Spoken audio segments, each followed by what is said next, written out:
Welcome to the Season 3 of the India Energy Hour podcast. The India Energy Hour podcast explores the most pressing hurdles and promising opportunities of India's energy transition through an in depth discussion on policies, financial markets, social movements, and science. The podcast is hosted by energy transition researcher and author Dr. Sandeep Pai and senior energy and climate journalist Shreya Jay. The show is produced by multimedia journalist Tejas Dayananda Sagar and is presented by 101 Reporters, a pan-India network of grassroots reporters that produces original stories from the rural India.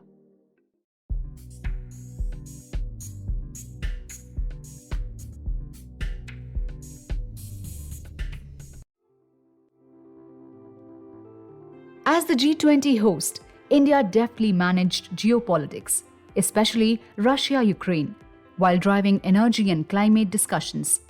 Topics like renewable energy, critical minerals, and sustainable finance took center stage, likely impacting the upcoming COP summit. India's challenges finding unity among diverse priorities, addressing resource nationalism, and aligning nations in various green energy stages. The G20 Leaders Summit underscores the quest for consensus on issues like fossil fuel abatement amidst complex political landscapes. To understand what the key themes of energy and climate are in the G20, what the sticking points are, and how they will shape the global dialogue on energy transition, we interviewed Swati D'Souza, India lead analyst and coordinator at International Energy Agency IEA, who provides insights into India's efforts and the key points of discussion during the G20 summit.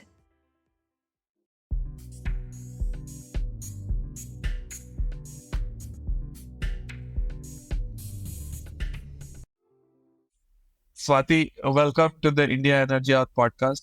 It's really great to have you back. You were with us on episode three when we had just started the podcast.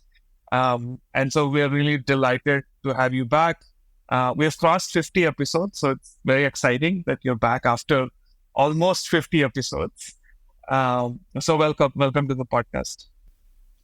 Thank you, Sandeep. Thank you, Shreya. Firstly, congratulations, crossing 50 episode. What is it? Season 2, Season 3, Season 4? What season are we in? Three. Oh, that is nice. That is. I think at Season 5, guys, we should have a huge party. We should get listeners from all over the world to come together and have a huge party. But congratulations and thank you for having me on this podcast. Thank you. Always a pleasure to have you. You have been with us in every milestone. You were in the initial 3rd episode. Now this is the 51st, I guess. So thank you yet again for joining. And it's always a delight to hear you. Yay. Thank you. Okay. So normally, as you know, we have this tradition that we spend some time with a guest when the guest comes to our podcast. But since we went through your past episode, and in the past episode, we went through your life journey and all. So I would refer our audience to go back to episode 3 and listen to Swati's fascinating energy and climate journey. But I do have one question: that how has your overall experience been? Just being on, being very close to how the G20 process is going on. It's a big moment in India that, such a big process is happening and, India is at the center stage. Normally, when G20s happen, people like us go and attend those things in other countries, but it's a different thing to see it unfold from a logistics point of view. And so how has been your personal experience as a researcher, as a scholar, in terms of just experiencing the changing, the whole G20 experience, and within that climate and energy, dialogues and discussion? That's a very good question, because I have to say, when we started talking about participating in G20, about helping the Indian government through the G20 process,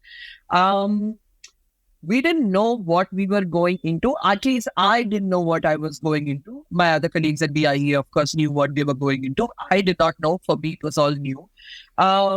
So it has been very interesting and enriching to see where it began and how it sort of scaled up. So, like, for example, August, September last year, around this time last year, when Indonesia was putting out the Bali Summit and the Leaders Summit and all, we in India were wondering how the Indian government is going to plan this event at this grand scale, what will be the priorities, how they're going to do it.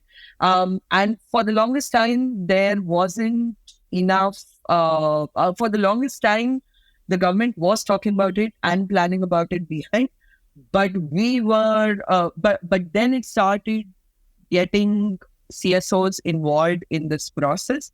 And one of the stands that the Indian government took particularly was that given it's an Indian G20, the role of domestic think tanks will be central to the process.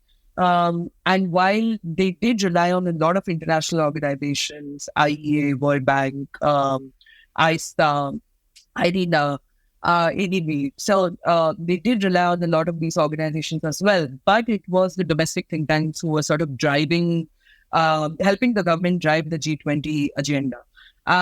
So that was very interesting to see how that happened. It was, I've never been part of COP negotiations from the official side.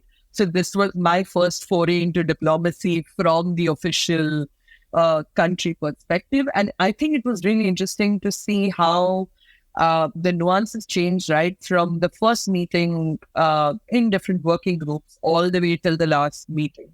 And just to see that process and understand that process and understand what people say and the language of diplomacy itself was very, very interesting. I think this has been one of the most enriching years of the career that I've had so far, just from like a learning perspective, particularly on diplomacy and how it works behind the scenes and how countries and parties come to a negotiation. It's just been great. Everyone is also talking about a very different angle. This is on a lighter note, obviously, that how this is India's breakout party. Last we had CWG before the Asian Games, and this is India's chance to just show. If you go around the Bharat Mandapam or while Pragati Maidan, you could see everything that is there of Indian culture is there. And I'm sure you have gone to several cities where a lot of, these diplomacy talks happen. So do you think we have been able to project, and I asked it both in a lighter and a serious tone, in terms of, projecting Indian culture, how have your thoughts been as an Indian? Second, in these discussions and deliberations, do you think India has maintained like a fairly strong stand, or we have been like very submissive, or were we? Okay, so to answer your first question in a lighter vein, I think I loved my India darshan. Okay, like it was India tour. It was amazing because, often when we travel to different cities, being Indians ourselves, like I don't think about like the culture of the place where I'm going to, because in my head, I'm like, this is my own, this is my backyard, right? I don't really need to do this. But here, like, it was front and center, and it's not just like the Indians, but literally every delegation from different countries that came to G20 across different working groups enjoyed this understanding Indian culture. You're only talking about like the decorations and the cultural performance. I'm even going to the food because my God, like we have this thing called Atithi Devo Bhava, which is like when the guest comes, first, like, welcome the guests like it's their house, and then second, like, feed and just keep feeding them, which is literally what the Indian government did. So they fed, like, the delegates some of the best food you will ever get across the country, and the kind of flavors that they could experience was, so it was all in all, I thought it was one of our I was considerably younger during the CWG games, so I have nothing to compare it to. But I should say that I personally have been very impressed by the organization of the entire G20, and yes, I'm going to do a taxi driver anecdote. I know everybody hates that, but I'm still going to do it because I went to so many of these meetings and I was talking to like a lot of the drivers who were, taking us between venues. And it has also like the local population in many of these areas were very happy that, the meeting was being held in their area or city, and they could like get employment opportunities out of it or some economic opportunities out of it. So all in all, like I thought it was from a cultural standpoint, we put up a feast and a wedding. Like I think it's going to be really hard to like top this. I'm very sure Brazil is going to do whatever it can to top it, but it was just like a lot of fun. On the more serious question, and I'm sorry to say this, Shah, but can you repeat the serious question? Because I just went down the food memory lane over here. No, I completely understand. Brought back some memories for me as well. Yeah, it has been fascinating. We have been looking at so many things. Food is an integral part, obviously. If it's India, food has to be there. My serious part of the question was that in terms of the deliberations or the discussions that you're witnessing, what has been the tone of India like? Just tone. We're not getting into topics. Have we been aggressive? Have we been dismissive, submissive? How have we been? I am sure our audience wants to know that we were the host. Did we act like this good, nice host saying yes to everything? Or we were like, yes, we are the host, listen to us? So traditionally, the role of the presidency is to bring consensus amongst different parties, different points of view, different opinions. They can't be very aggressive in their stance. So sure, they do set the agenda, and that's where a lot of the priorities that the presidency wants to have start getting reflected.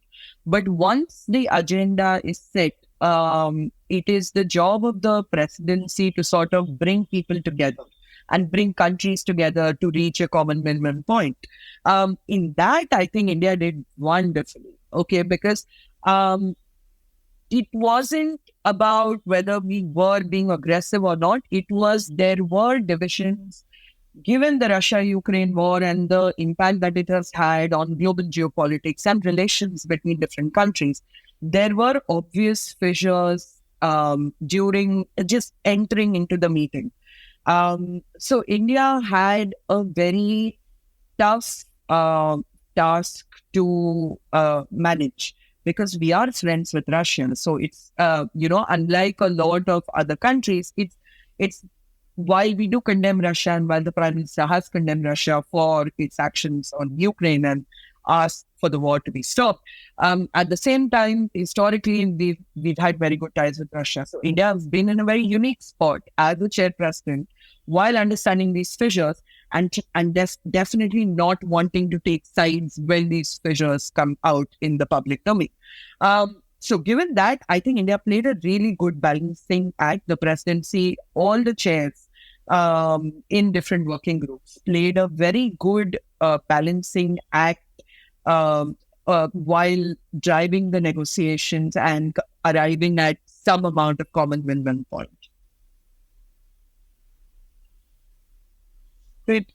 So let's start with really like big picture questions, and then we'll kind of go into the specifics of where we stand in terms of, we are almost at the cusp of the end of G20. So where does it stand? And then kind of like, what does it mean for COP and beyond? So my big picture question is like, when India took the presidency, there's just some key global geopolitical events that were shaping energy and climate landscape. One was the Russia-Ukraine war, and that completely realigned countries.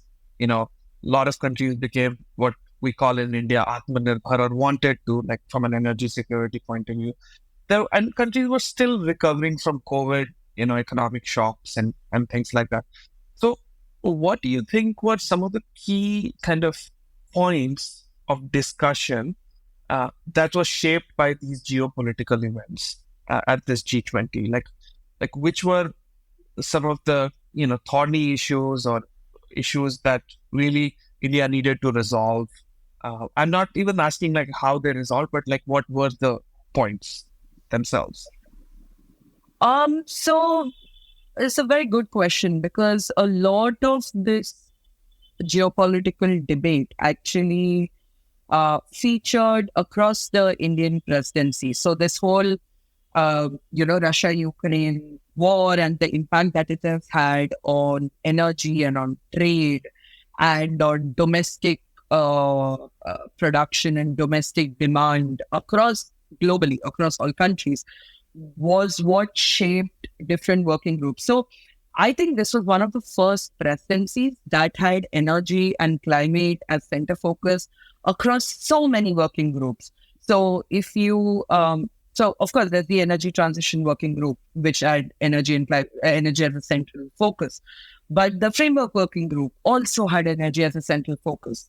Here it came from, the inflationary impact that COVID plus the war has had on countries across the world, and the impact that it has had on food prices, on fertilizer prices, on just the impact at the household level. There was discussion on how central banks should start thinking about short and medium-term shocks to the system because of climate change, because of energy transition. So that came about. That was in the framework working group. The Sustainable Finance Working Group again had a focus on climate, which was talking about, NDB reforms and how to sort of push low-cost finance. So while the energy side, and I'll come to the Energy Working Group because that requires a much longer conversation. So while the Energy Working Group also had low-cost finance, that was more from the demand side, but the Sustainable Finance Working Group was more from the supply side. So how do we get finance into a lot of these low-cost economies, low-carbon technologies and sectors. Then, of course, you had the Infrastructure Working Group where, because India and a lot of the global South countries have a lot of are vulnerable to physical risks. So the Infrastructure Working Group also dealt on climate and the impact of climate change on physical assets. The Disaster Resilience Working Group, obviously, because India has co-created the Coalition for Disaster Resilience, the international body. So there, of course, climate was there. Again, and then the Climate Working Group under the ministry had it. The Development Working Group had something called LIFE, which also had shades of energy and climate. So you can see that this entire conundrum in the havoc and the shocks that happened to the global energy supply in 2022 had a lot of influence on some of the priorities and the way agenda was set across each of the different working groups in G20. And each of these basically went and linked back. And just because G20 comes to an end in India on September 10th, that's not the end of it, because these conversations are continuing all the way to COP. A lot of the global issues that were a result of the fallout of COVID and Russia-Ukraine invasion, a lot of that had a great influence across all the working groups for India and G20. You also mentioned that this would also have a bearing, well, this would continue till COP. What are some of these trends or areas you think would also influence COP, especially from the lens of, say, Global South in India? I think for this, I'll have to go back to the priorities that the Energy Transition Working Group had and what came out of it, and therefore how I expect that to continue. I don't know whether it will actually or not, but that's how I expect it to continue. So the Indian presidency had 6 priorities, which we all know about when they started. But essentially, it sort of boiled down to a couple of sticky points. One was on hydrogen, because India started off by saying that they need standards for green hydrogen. That was the Indian government's priority. And that resulted in a lot of negotiations. The second one was on renewable energy. targets? How do you classify renewable energy targets? The third one was on critical minerals, because India again had a couple of ideas that they wanted to take forward on the critical mineral front. Then there was finance. And then there was just transition, but just transition was not given adequate importance in the entire agenda. Now, of these, it's a very easy metric to see what was okay and what was not. If you open the chair summary on the G20 website for the energy group, there's a there are 6 points, 6 or 7 points toward the end of the chair, in the chair summary, where it's a version where they've rounded up saying that these were the 6 or 7 points where there was no consensus. And those are the sticky issues. Those are literally the ones that are going to continue till COP.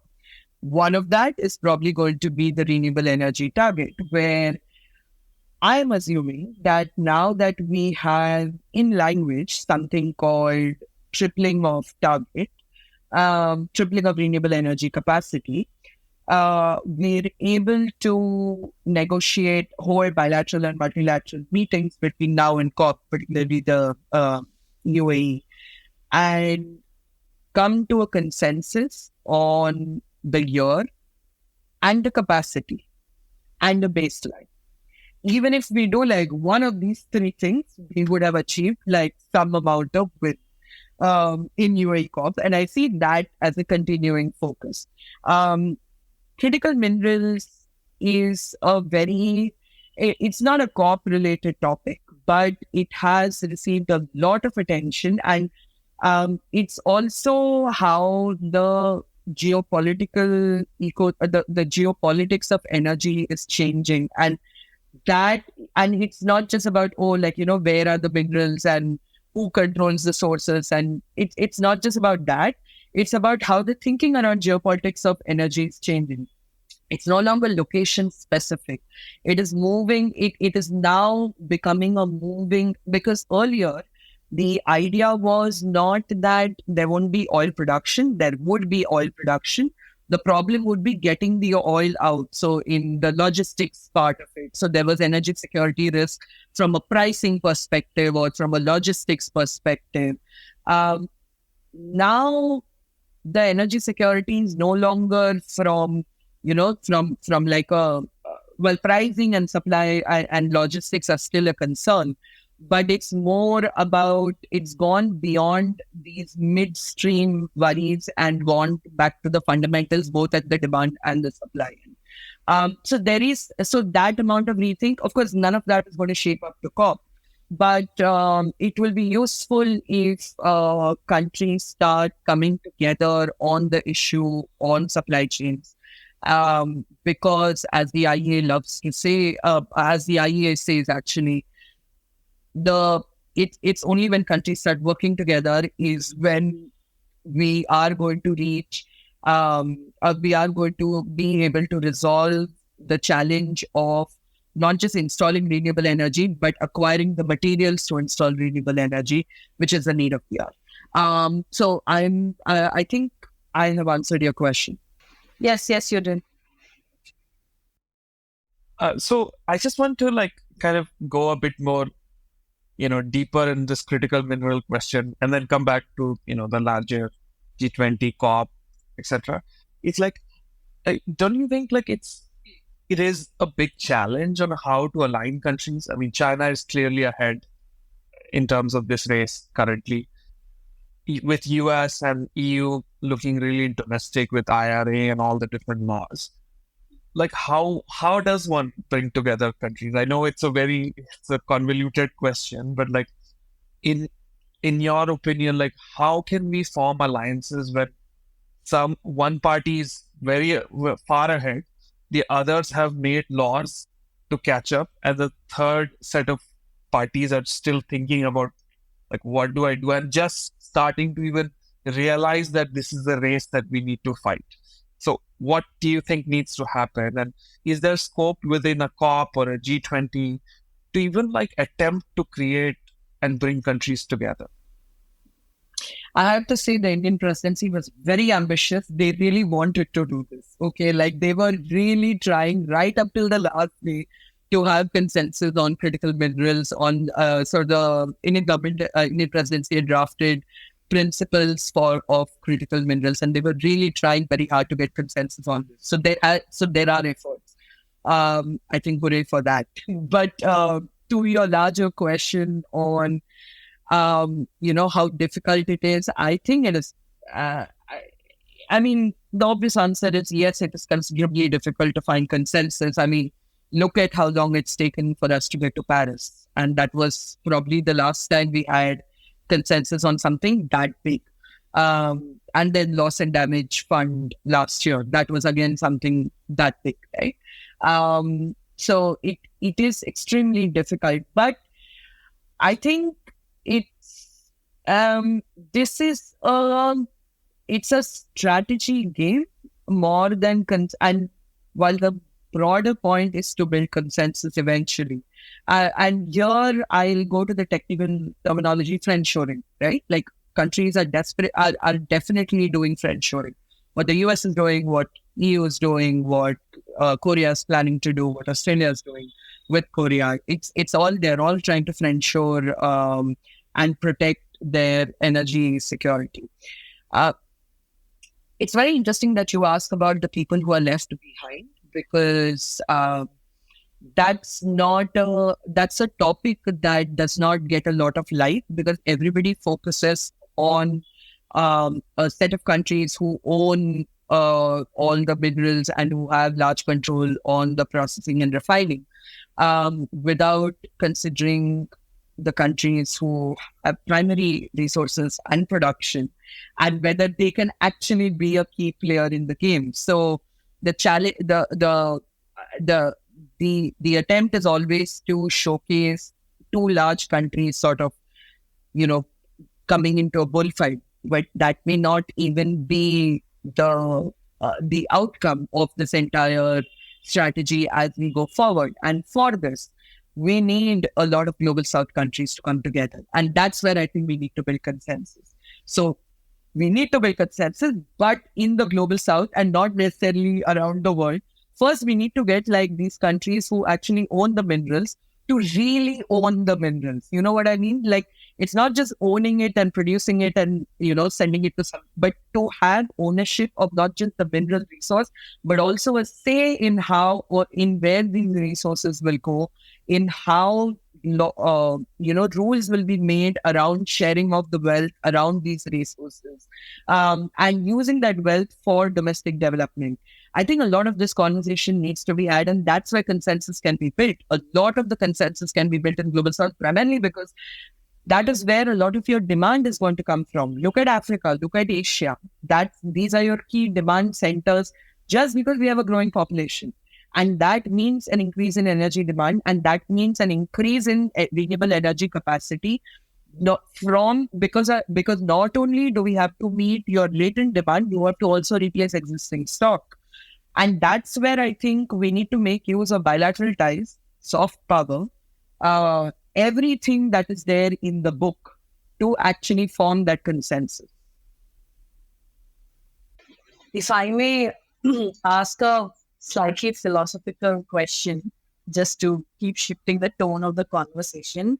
The points that you mentioned regarding consensus building on critical minerals, all of them obviously stand true.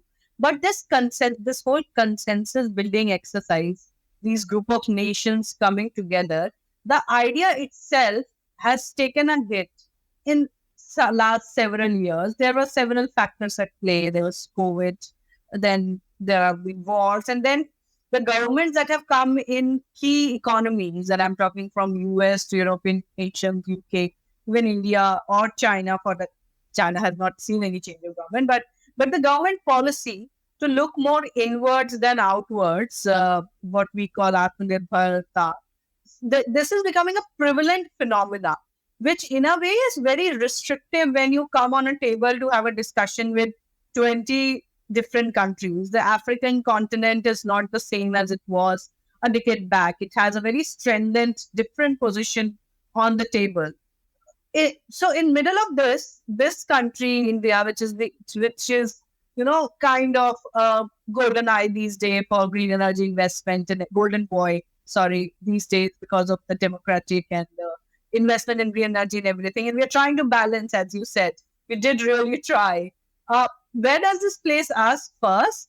And second, obviously, if you can, respond to my philosophy that I mentioned.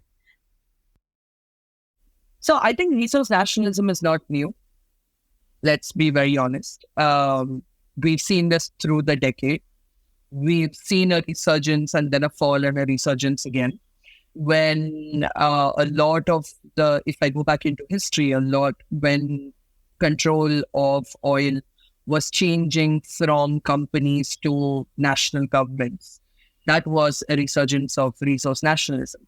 And even before that, when we go into like coal and oil, and when ships were during World War II, when Britain went to oil and coal, that again, resource nationalism, right? So a lot of this question on resource nationalism, it feels like it's new, but it's not.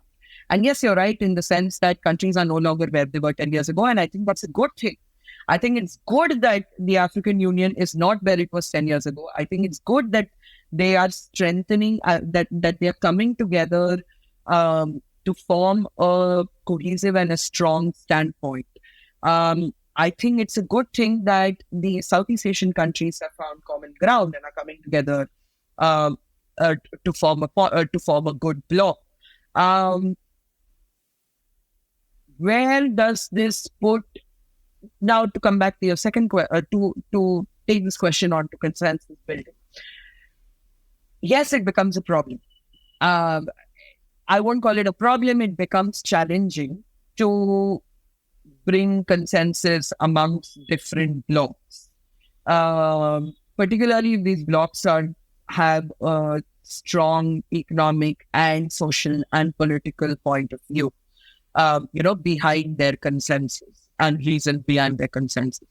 But I think that a lot of conflict resolution, and this goes into the territory of conflict resolution more than consensus building, honestly, has been on finding a common minimum ground, which is possible, which may take a while for it to happen.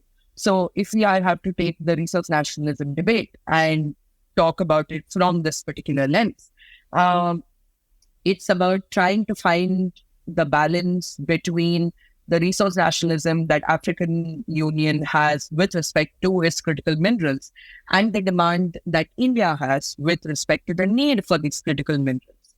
And that's where your common minimum ground comes across, because it is economic in nature, and which is where you form a relationship. And it's not just India. This could be the US, this could be EU. In fact, with the IRA, it's probably the US, because the IRA actually has policies that can that can push investments in these countries, right? So the point is, you need to start by at least finding a common minimum ground. And political strength is not a bad thing while trying to form a common minimum ground, because what it does is it gives the stakeholders in the process, because the position of strength comes from strong institutions that have made these governments a position of strength, right? And that then reflects onto the people and the participative process that has been involved in reaching this position. All of which I think is a great thing to have. It's now about finding, where we can do what. And that's where I think people like me get our bread and butter from. So I'm all for this. Okay. Speaking of that, today is September 1st and we're recording this episode, and the Leaders Summit is about to happen in the next 8-9 days. So, speaking of that, could you tell us what could be some of the key issues, and how do you think it might play?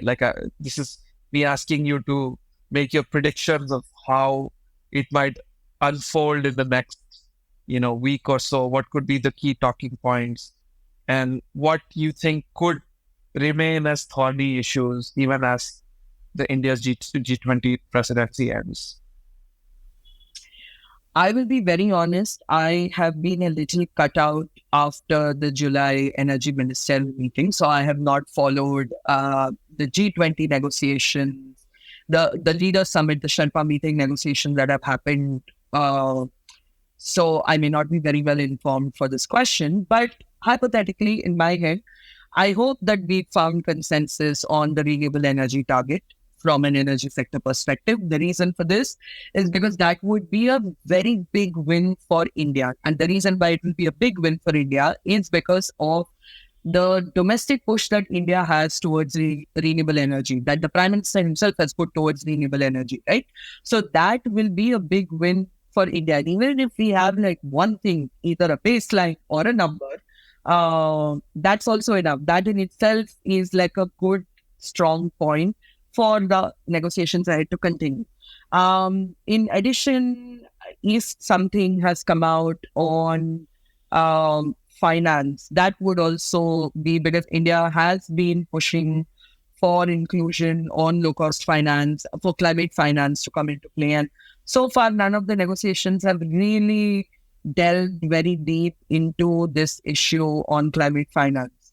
So I don't know what last minute Hail Mary the government and MEA can pull, but like if they can, like this would be possibly an area. So the international, the Global Biofuel Alliance, which we all know is going to be launched. And that I think is really a good point for India, because it will be the third international institution that India helps. One, the first being ISA, the second being CDRI. And I think it's time that somebody countries, somebody takes sort of ownership of the entire conversation around biofuels, and sort of leads this global effort. This is also something that Brazil can take forward, because Brazil and biofuels very close alliance, right? So this is something that Brazil can take forward. So I think these are like the 2-3 things that I'm considering in this, in what could happen. But I should also say our Prime Minister has been known to surprise all of us. So we should literally expect the most unexpected. I'd love that for a good headline, definitely. But one thing I want to add, we discussed what could be the agenda, what could be the sticky points. So what about fossil fuels? This whole language around fossil fuel abatement that caught a lot of people by surprise. There was a lot of furore that why this language has been used. And apart from that, what do you think is emerging, if not as a consensus, but maybe a consensus on fossil fuel abatement? Because currently the language that came out from the last energy transition working group was very dicey, here and there. So what does it indicate first, the intentions of the G20, and what going forward do you think would happen in this? If I'm not mistaken, this whole fossil fuels was a point that was not agreed upon. It was in the last 6-7 paragraphs, if I'm right. Yeah. Okay. So the whole topic of fossil fuel abatement and and phase down and phase out, I mean, we've been hearing it since Glasgow, right? Like Glasgow and the run up to Glasgow had been all about phasing out coal. Fossil fuels is a newish addition, and that's a more Government of India addition into the debate, because India has always maintained that if you're talking about phasing out or phasing down, we talk about all fossil fuels and not just coal. So it's been going on since Glasgow. They tried to resurrect it again during Egypt. Didn't have a lot of traction there.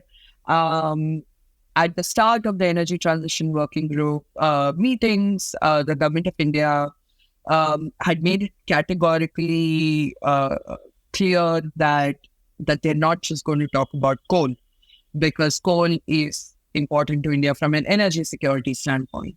And they're very happy to talk about, and they're okay with talking about phasing out, phasing down of fossil fuel, but it has to be fossil fuels as a whole. So given that, I think we are back where we were since Glasgow.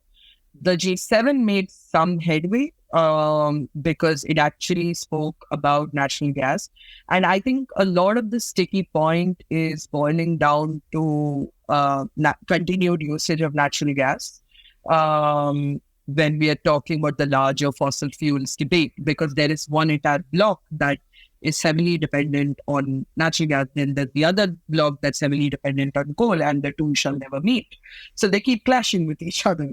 And with the G7 and the communique that came out of the G7, there was hope that something on those lines could be pushed even in G20. But G20 is also reflective of ambitions under COP. And it's not just about fossil fuels abatement.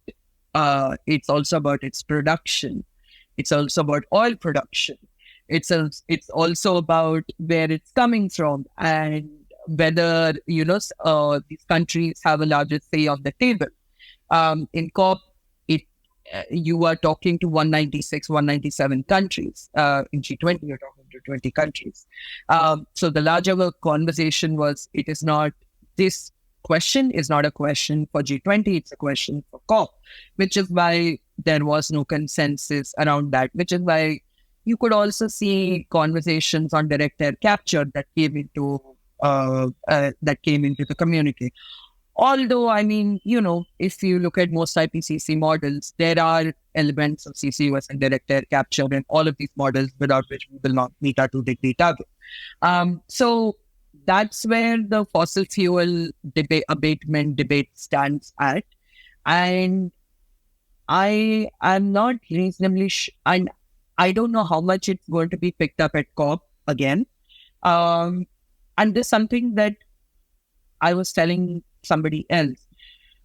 When you talk to countries who consume or produce large amount of fossil fuels, yes, they need to transition. Everybody needs to transition to clean energy. But there is a negative spin to it and there's a positive spin to it. The positive spin to it is you flood the market with money for renewables so that you increase renewable energy to the extent that it can beat economically, it can beat your fossil fuel generation.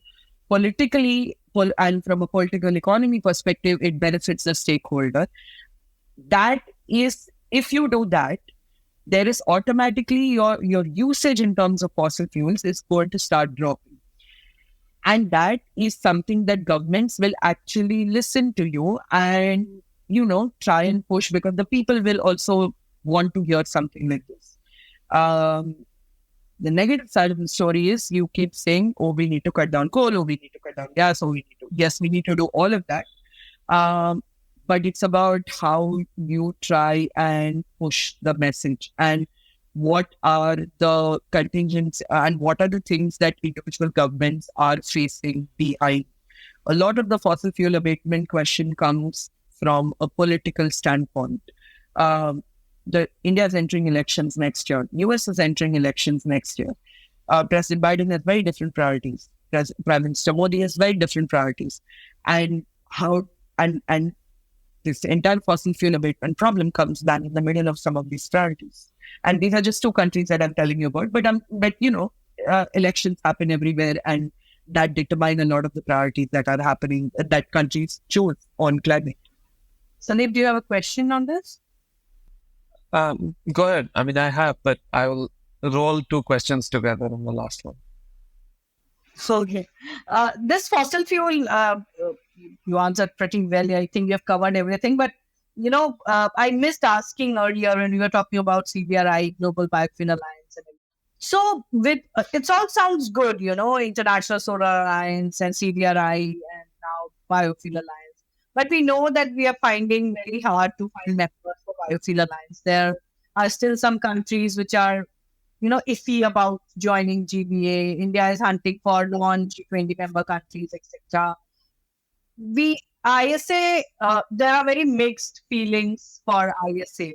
CBRI is doing a great job, but they're very, very new. They're very fresh on this. What is it that through these alliances, first you can explain India is trying to achieve, and how would you rate them? In the whole discussion or the whole geopolitics, what role would these agencies play for us? By us, do you mean India? For India, what are we trying to achieve? Or have we achieved anything? And if I can add one more question in this, to add to Shreya's question, it's one thing when, say, a China or a US forms an alliance because they can put their financial might behind that. But it's another thing if a country like India, which I'm not saying doesn't have the money or resources, but it's not like the GDP or whatever economic parameter you measure, it doesn't have those financial institutions to lend money at large scale. So when you house something like that in a country like India, or compared to say a country like US or EU, like how different it is when that financial incentive may or may not be available for others to join the bandwagon. So I don't know if that makes sense, but just adding to Shreya's question on that. And this is for the uninitiated audience. International Solar Alliance, when launched, was touted to be the OPEC-like body for renewable energy, for solar. It is anything but that, So this is the set of expectations that is there. So just give us this whole understanding of this whole ecosystem of all these alliances, please. So one thing that I want to say right at the outset is sometimes we are a little blinded by our expectations. We expect a 6-year-old body, a 2-year-old body, a body that's not even formed, to perform the work that we see other alliances and other multilaterals doing that have been around for like 30, 40, 50 years. So that's how we set our expectations, and that's what we hope to say that, in 3 years, like an India created alliance or an international institution is at the same level. No, institution building, that too particularly multilateral institution building, always takes a while. And in the initial years, it is always the parent or the host who had proposed the idea, who largely shapes the way the multilateral institution or the alliance will function, just to give it feet just before and sort of sustain it until a point where it becomes an entity on its own and can, just work on its own. And this is essentially, and this is not new to just India. I mean, AIIB and China, right? China is very, very involved in the creation and the working of AIIB. The US is very involved with the World Bank. Japan is very involved with ADB. So there are these considerations that I think we should give and therefore have benefit of doubt when we think about, the purpose of such alliances. That's point number one. Point number two, on what do they actually achieve? So they achieve a bunch of different things. The first thing that they achieve is they put enough emphasis and focus on that particular issue. What alliances and multilaterals by nature do is they start bringing countries together to start talking and focusing on a particular topic, on a particular subject. When have we spoken about biofuel at this much of to so much of an extent in the last 10 years? We haven't. But now it's got the conversation rolling. It's now got the conversation rolling of, what is the California model on blending? Can India actually blend? What is Brazil going to be? How much can Brazil export? Can this be an actual viable alternate fuel? So it brings that conversation and that topic into focus. The moment you bring politically a topic into focus, money starts flowing in that direction. So that is the second purpose that alliances do. They bring this conversation up, which then helps provide some signal to the market, to investors, that this is an area of interest for XYZ group or bloc or for the world as a whole. And therefore, we need to start thinking about it. I'm not saying all of this happens overnight. I'm not saying money starts flowing today, then alliance is created, tomorrow money will start flowing. No, I'm not saying that. It takes a while, but that is the second purpose of creating. The third purpose of creating an alliance or an institution is also on technical expertise. And here I think I will push back on ISA, on the Indian Solar Alliance, because what the Indian Solar Alliance is doing is it's also providing technical expertise in two countries who don't have the kind of robust think tanks that India does. We in India sometimes forget that, that not every capital or not every country has the kind of networks and the kind of intellectual thinking. Even with energy, and in India, go back 10 years ago, go back to like 2008, there were probably one or two think tanks that were right at the top. So who would then provide technical expertise to governments? Who would provide technical expertise to companies? So a lot of these alliances and multilaterals also provide technical expertise, including the International Solar Alliance. Can the scope of the International Solar Alliance be widened? Yes. Does it have to does a value, while it does have a value proposition, does it need to do more work to meet its value proposition? Yes, nobody's saying no. But it doesn't mean that there is no use of, some of these institutions. Lastly, about the finance question that Sandeep spoke about, right? Yes, money always helps. Never saying money doesn't help. And yes, we don't have as much. India does not have a lot of deep pocket, and does not have as deep pockets as say US or Japan or China or any of these other countries, or even the EU for that matter.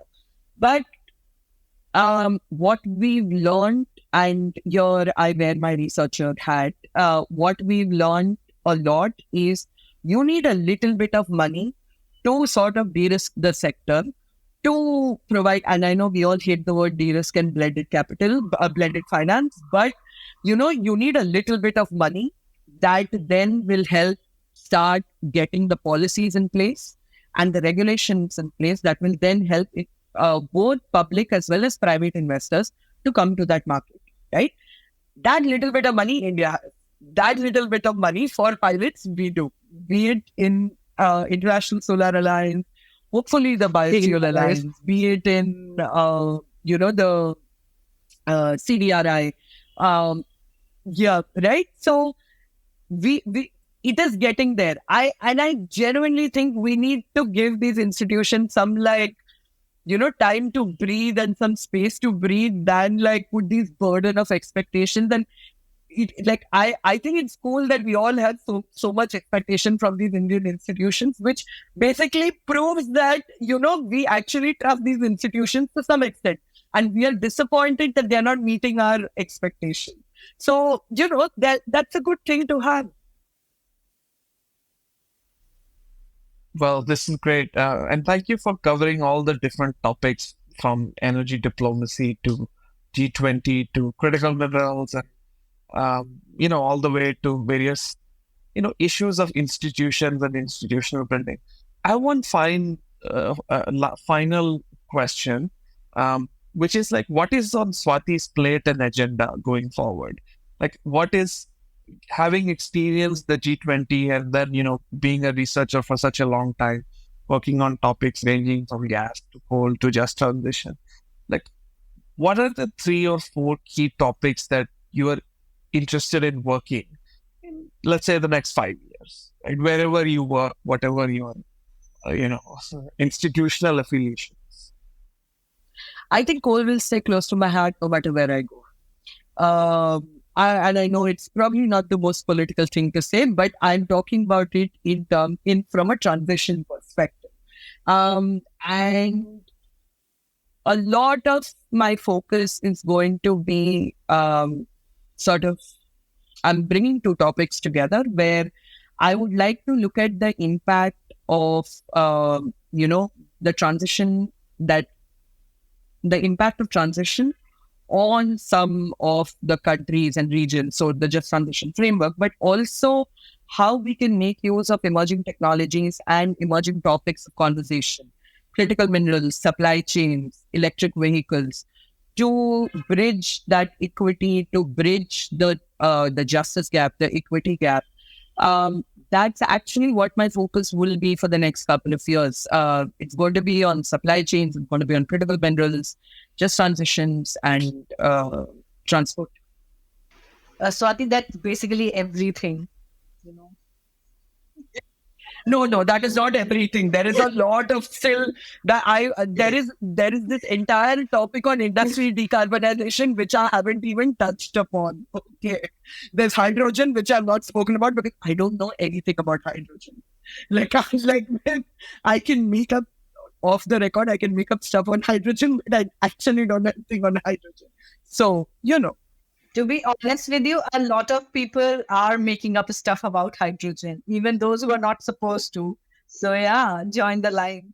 But happy to know, that you continue to focus on coal, because all I hear from people all across is everyone is picking up one or the other threads on green energy, which eventually leads to the same kind of discussion. Happy to know that you will continue to focus on coal because it needs to be there. You cannot just abandon coal today, saying, nahi, aaj se main green energy enthusiast.